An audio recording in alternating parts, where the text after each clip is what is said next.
sekali lagi saya beritahu, ini khas kepada orang yang baru-baru sangat masuk ke dalam FMCBR. Alright. Baik. Untuk itu saya sekejap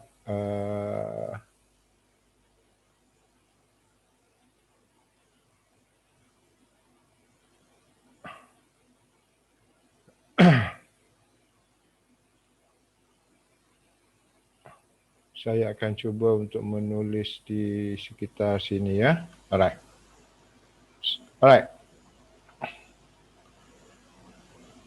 Untuk FMCBR ya, anda semua yang datang ni yang masuk ke dalam guru FMCBR ini datang daripada berbagai background ya, ada berbagai teknik sendiri dan sebagainya. Baik.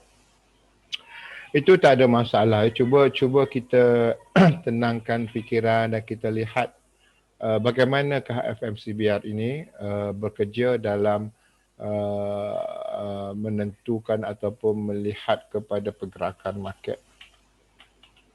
Alright. Masing-masing ada apa orang kata? Ada teknik masing-masing. Okey, untuk malam ini cuba ketepikan terlebih dahulu sebentar ya, dan kita lihat bagaimana FMCBR ini. Alright. Waalaikumsalam Alif Yusuf. Alright.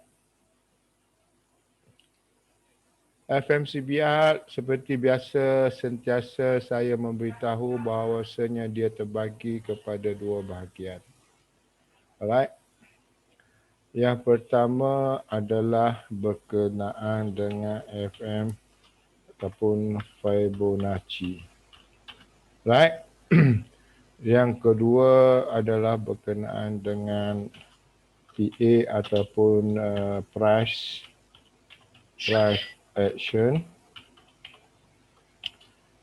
Yang inilah yang kita katakan sebagai entry level lah. EL ini adalah entry level.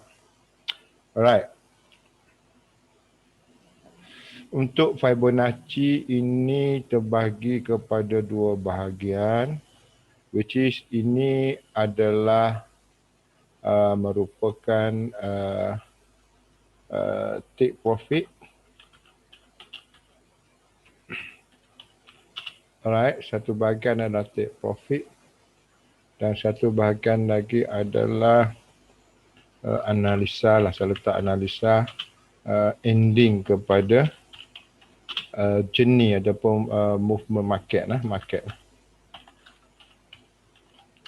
Right, analisa ending market kita menggunakan Fibonacci, dan juga kita boleh menggunakan Fibonacci untuk mengambil profit. Ada ketika kita mengambil di bahagian tengah. Right. Ada ketika kita mengambil di bahagian ujung. Dan kenapa kita membuat begitu nanti kita akan beritahulah. Baik, untuk EL ini dia terbagi kepada, sekarang ada 12 EL level lah. Tapi yang wajib diketahui, alright, dan juga hafal, ada 3 EL yang paling utama ya. 3 EL yang paling utama. Ada 3 EL yang paling utama. Nah, apa saja yang 3 itu? Ini adalah EL 2, EL 6 sama EL 7. Okey, ini yang wajib diketahui. So maksudnya di sini ada lagi EL 1, 3, 4, 5, 8, 9, 10, 11 dan juga 12. Tapi itu lebih detail. Tapi kita ingin membicarakan persoalan basic, kerana daripada basic itu kita akan cuba untuk grow peningkatan daripada performance kita ke satu bahagian. Baik. Nah, ini semua dalam FMCBR ini semua yang kita dah lukis ini tertakluk kepada SOP wajib, jika mana kalau kita nak menggunakan kesemua yang ditunjukkan di sini, ini tertakluk kepada SOP wajib FMCBR. Makanya kalau begitu saya boleh membuat membuat satu kesimpulan. Kesimpulan dia, bila ada SOP baru ada entry. Alright, kesimpulan dia bila ada SOP baru ada entry, dan bila ada entry dan baru kita akan apply kepada penggunaan Fibonacci untuk mengambil profit. Alright, begitu juga sekiranya kita nak menganalisa market, bila ada setup SOP dia, baru kita akan tarik Fibo dan kita akan melihat di mana kemungkinan-kemungkinan yang akan menjadi ending kepada satu perjalanan. Alright. Setakat ini boleh benda yang baru? Boleh lagi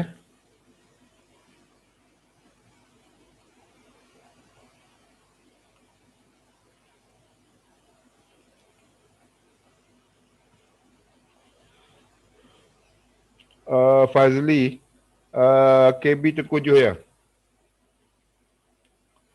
Alright, now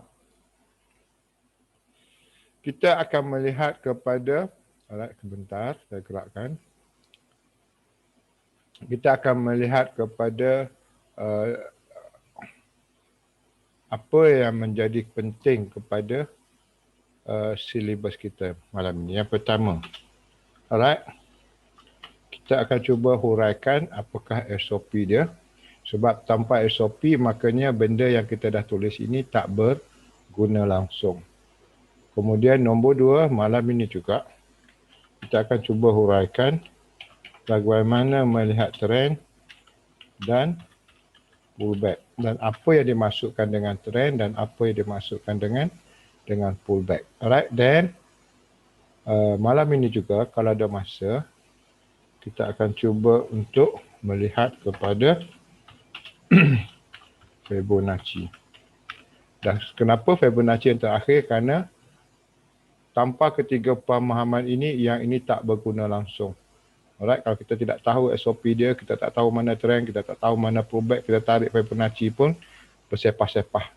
Atas bawah, kita tidak tahu di manakah keadaan yang sebenarnya yang menjadi kepada patukan untuk penarikan Fibonacci berasaskan kepada trend ataupun dia adalah pullback. So kalau kita tidak mahirkan benda ini, maka yang ini Fibonacci ini useless. Right? Tidak berguna. So di sini SOP ini juga nanti kita akan menyentuh persoalan pada yang baru, apa yang dimasukkan dengan EL 2, 6 dan 7. Okey, boleh ya? So ini adalah secara ringkas basic kepada FMCBR. Tapi FMCBR ini luasan, dia boleh pergi kepada advance lagi, melihat kepada counting wave dan sebagainya. Itu kita tak tepi dulu, Itu bukan persoalan dia. Alright, yang penting adalah bagaimana kita mampu untuk konsisten dalam perjuangan kita dalam market ni. Baik. Yang pertama, alright, untuk malam ini kita akan membicarakan soal SOP. Bab pertama, SOP musang. Okey. Alright, SOP musang ini terbagi kepada dua bahagian. Alright, ini pada yang baru, betul-betul baru ni, ramai yang baru. Saya dah survey dan banyak PM mereka tidak tahu apa yang dinamakan dalam istilah dalam FMCBR. Malah mereka sendiri tidak tahu benda basic apa yang dimasukkan dengan even IB itu sendiri. Apakah itu IB itu introducer broker, alright? Apakah IB itu adalah affiliate, alright? So benda begini walaupun bunyinya agak lucu, tetapi penting ya. Okey. SOP musang ada dua benda yang wajib diketahui. Yang pertama dinamakan sebagai IB, yang kedua adalah CB. Nah, kita akan jelaskan satu persatu. IB ini bermaksud initial break. Break permulaan. apa yang diberikan permulaan biasanya market start untuk membuat satu pergerakan dengan mematikan candle sebelah dia. So, boleh dikatakan ia adalah engulfing. Engulfing iaitu mematikan candle sebelah. So, bila kita dah define benda ni sebagai engulfing iaitu mematikan candle sebelah, maksudnya bila kita melihat satu-satu pergerakan market yang sedang bergerak dalam bentuk berturutan dia punya candlestick. Alright, katakan ini adalah bull candle, warna pink tak apalah. So kita melihat ada satu momentum yang kuat. Nah, ketika ini dalam FMCBR dilarang sama sekali untuk membuat posisi sell. Walaupun ketika itu katakanlah ya, di bahagian sini ada candle merah, candle merah lagi, ataupun candle, okey, let's say kata ini adalah hijau ya. Hijau maksudnya bull lah.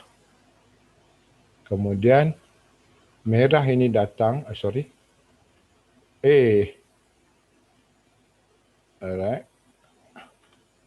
Merah ini datang lagi. Alright. Dan datang lagi.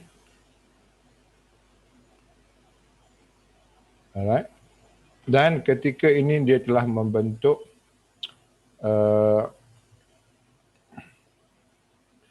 sebentar, saya add ramai ni, 10 orang tengah menunggu. Alright. Dan ketika ini dia telah membentuk satu orang kata apa, support and resistance di area sini. Alright. Katakan ini adalah support and resistance yang terdahulu ya. Alright, ini yang terdahulu. Nah, ini ketika ini market datang, dia approach ketika ini. Alright. Now, dalam FMCBR, initial break ini penting. Alright, sebab apa? Dia memberitahu kita buyer atau seller yang sedang menguasai market. Nah, ketika market ini datang, kita mendapati, katakan dia naik daripada bawah, bermaksud buyer sedang menguasai market. Berturutan 2, 3, 4 candle masuk ke kawasan zone FCNR kita di kawasan ini. Nah, ketika ini, walaupun ada SNR dalam FMCBR, dilarang sama sekali untuk mengambil posisi sell. Kenapa? Kerana kita sedang gamble dan kita tidak tahu sama ada dia akan break up atau dia akan rebound. So maksud kata, kalau kita mengambil posisi sell, kita sedang gamble 50-50. Alright, 50-50. Ya, ada masa kita win, ada masa kita loss. But that is not the case. The case is kita nak tinggikan ataupun kita nak upkan winning ratio kita kepada winning ratio lebih tinggi dengan risiko yang lebih rendah. Maksud kata, kita memerlukan initial break di kawasan seperti ini, iaitu IB ataupun engulfing, mematikan CS sebelah. So, kita perlukan ketika ini,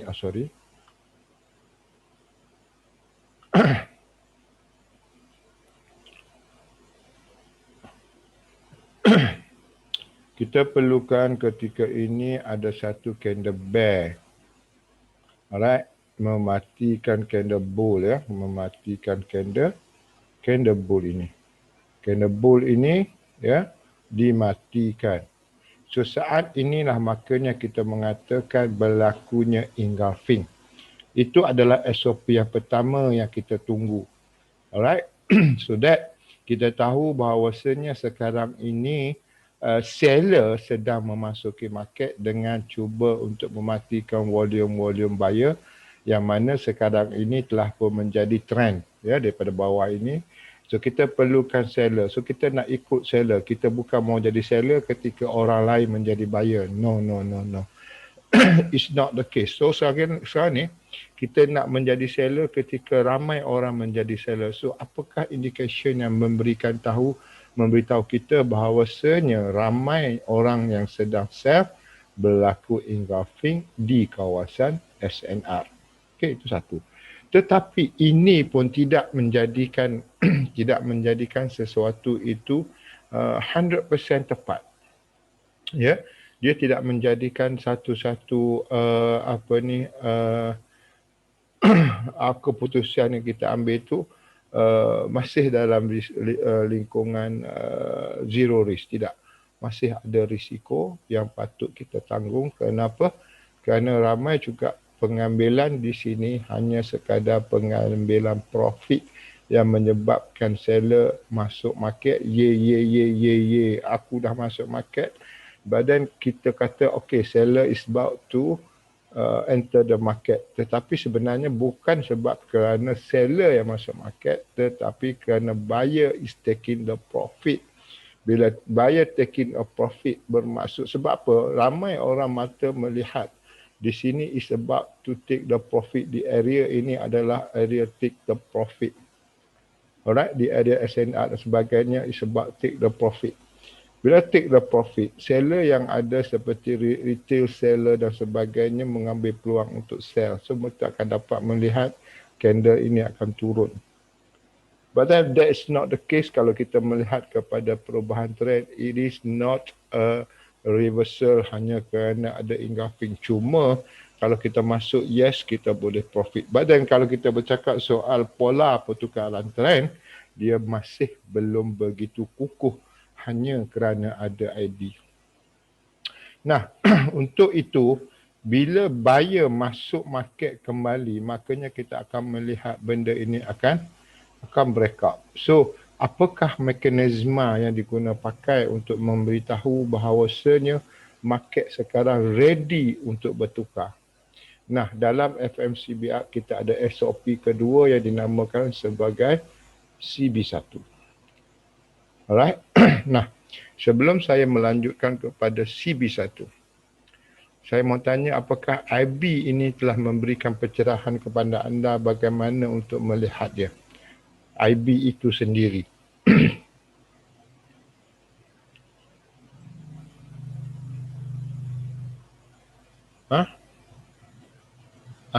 Ada persoalan berkenaan dengan IB. Kenapa IB itu penting? Saya cuba jelaskan dengan detail sedetailnya tadi.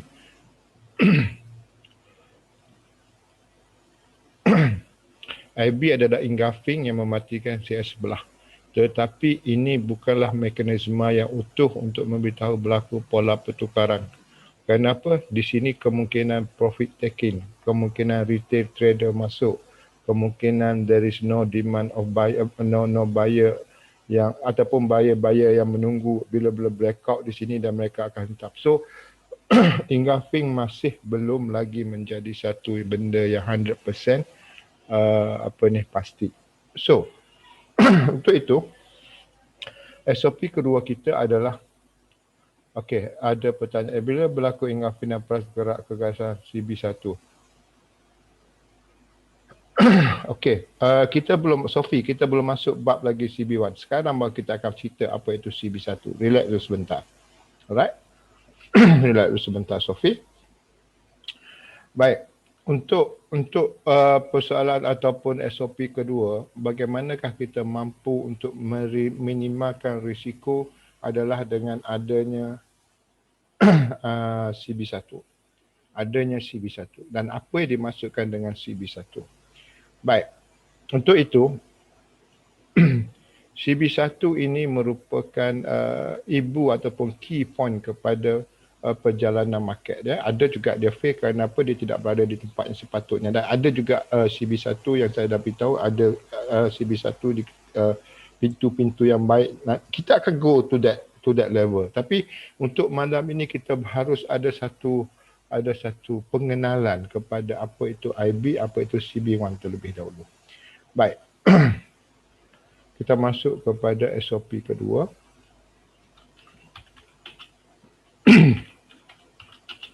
Iaitu CB1. Nah, SOP kedua CB1 ini adalah market wajib berubah bila dan hanya bila ada CB1. Alright.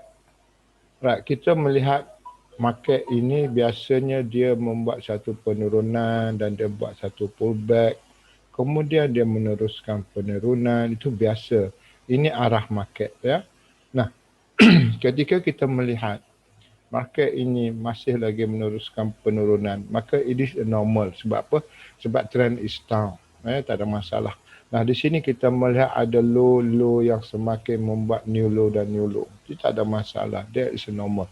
But then bila market ini masuk start, sepatutnya di area sini market sepatutnya tendang bila mana support become resistance, resistance become support, which is supposed dia tendang mengikut pada hukum law, tetapi dia tak tendang. Alright, sepatutnya dalam normal cases dia wajib tendang untuk membentuk support become resistance, resistance become support. Tetapi bila dia start masuk di area sini, makanya kita tahu satu daripada apa yang dapat kita simpulkan di sini adalah seller semakin lemah. Seller semakin lemah. Kenapa? Kerana sepatutnya dia tendang di area sini untuk mewujudkan another new low, tetapi dia masuk. But then di sini kita akan melihat biasanya berlaku IB di area sini. Alright, buyer masuk market ya, berlaku IB ya, kita akan dapat melihat sometime di area sini sebentar. Kita akan dapat melihat alright, ada candle seller yang merah ini telah pun dimatikan dengan membentuk engulfing. Okey, mungkin juga di area sini ada terdapat support resistance yang kita tidak alert ya. Selalunya saya selalu cakap kena alert ya, tapi tak apa. Bila berlaku sahaja engulfing ataupun ini dinamakan sebagai IB, ini adalah IB which is satu candle telah mematikan candle sebelah. Ini adalah IB. Alright, sama ada buyer matikan seller, seller matikan buyer. Dan kita dapati market ini start masuk ke kawasan yang sepatutnya dia tendang di sini, dia start masuk dan break up ya. Dia start masuk, kita boleh nampak dia break ya. Now, bila dia start break, maka one thing info yang dapat kita kena pasti adalah seller semakin lemah dan juga buyer is getting stronger, dia semakin stronger. Apa yang perlu kita tunggukan adalah yang ini wajib dipecahkan in order to go up. So inilah yang dinamakan sebagai CB1. Kenapa dia diberi nama CB1? Dia adalah candle break yang pertama. Which is candle break yang pertama ni dia refer kepada the nearest support resistance.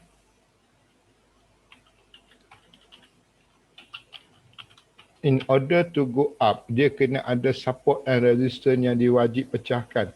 Alright, seperti mana kalau kita kata kita berada dalam satu rumah ada pagar. Kalau kita keluar daripada rumah, makanya kita baru bermula sebagai IB. Tapi kita belum keluar daripada kawasan rumah kita, halaman rumah kita. Tetapi kalau kita sudah buka pagar, bermaksud kita dah ready untuk keluar daripada halaman rumah kita. So kalau kita lihat dia punya analogi, rumah itu adalah IB. Buka pintu, mau keluar. So kita dah ready untuk go outside kita punya rumah. Tetapi belum keluar, kita boleh masuk balik ke dalam rumah at any time.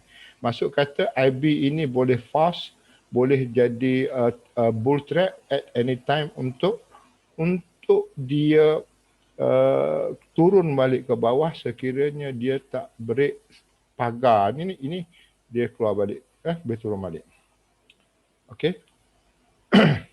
So kalau kita melihat begitu, kita kata di sini CB1 ini adalah pagar rumah.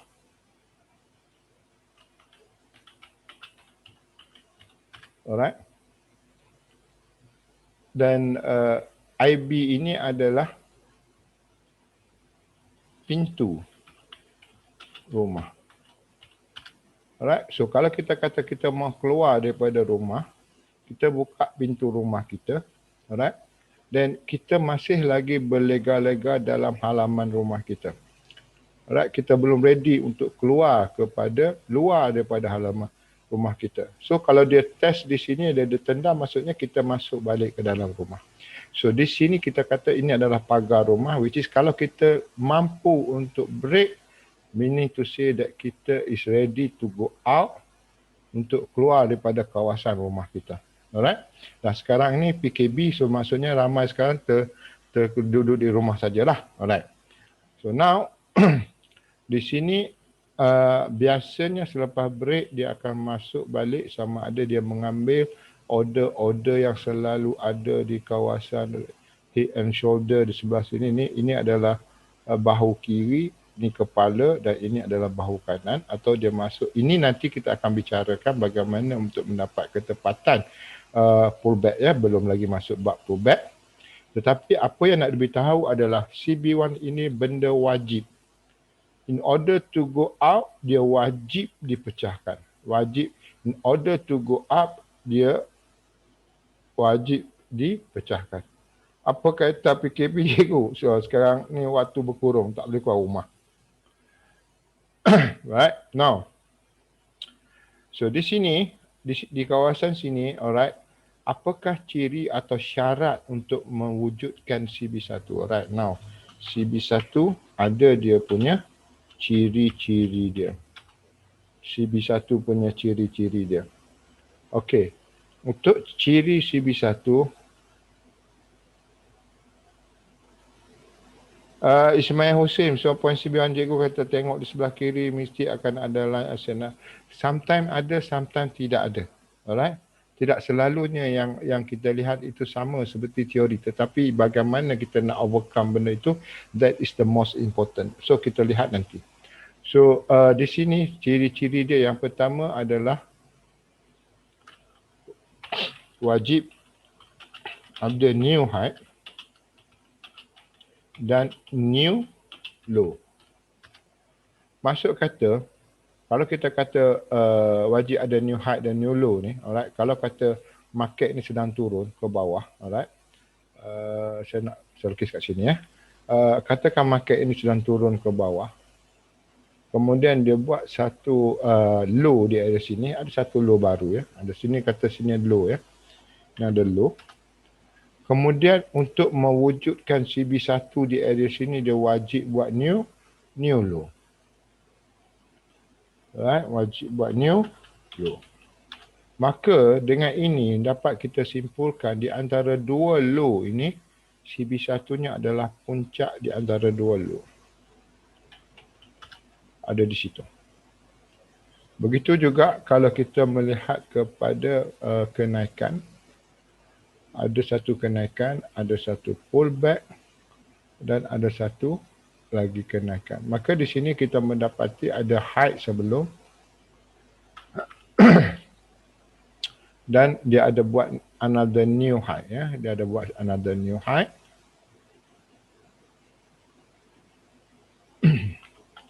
New high.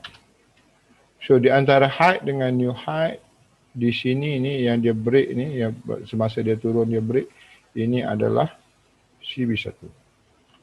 Okey, ini adalah CB1. So ciri utama dia wajib ada new high ataupun untuk jatuh, dan dia wajib ada new low untuk dia jatuh, dan dia wajib break untuk mewujudkan senario I'm going up dengan memecahkan pagar rumah kita.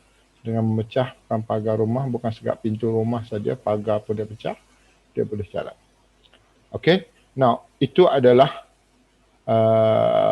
dia punya ciri yang nombor satu. Nah, kalau saya memberi senario begini, alright, ada satu low, alright, kemudian dia buat satu lagi low di sini, dan dia naik di sini. Nah, pertanyaan saya adalah apakah sini CB1? Yang baru, yang lama jangan jawab. Saya nak tahu yang baru.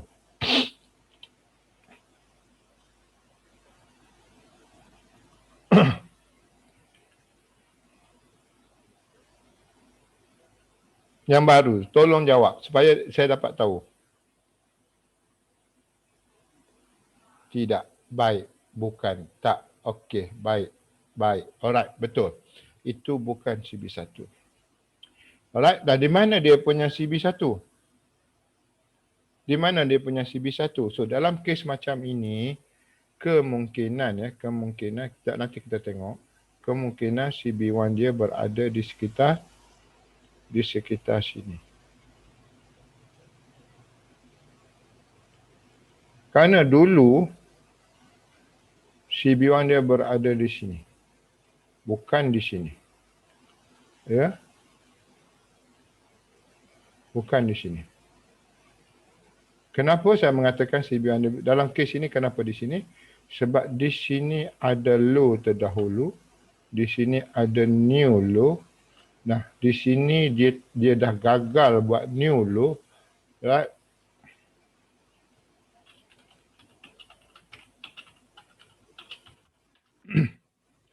So di sini sudah gagal buat new low, maka kata kita dah define wajib ada new high dan new low.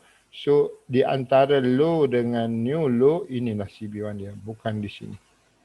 So pengambilan CB1 ini penting kerana apa? Kerana kita tidak mahu gagal dalam melihat usaha market untuk cuba berubah. Alright? Mungkin kita mengatakan di sini dia dah nak berubah. So kerana kita gagal melihat CB1, kita buy. Rupanya market sampai di sini, is not ready yet to go down, dia tendang di sini. Bila dia tendang di sini, dia buat new low. So dia buat new low, you kata alamak CB1 ni tipu ataupun invalid dan sebagainya. Sebenarnya kita gagal untuk melihat di manakah letak CB1 yang benar, yang mana yang patut kita tunggu. Kita sepatutnya tunggu break di sini sebab kerana di sini ada low, ada new low, dan di antara low dengan new low adalah puncak CB1. So bila di sini sudah pecah, bermaksudnya keyakinan untuk kita buy itu lebih tinggi instead of kita hanya buy hanya di kawasan sini kerana apa? CB1 masih lagi belum pecah. Alright, pagar rumah belum pecah, kita dah nak keluar. Kita tempuh pagar rumah, pagar lebih kuat daripada kita terpelanting ke belakang. So akhirnya market buat new low. Alright. Okay, now apa ni Ismail? Ismail tanya ada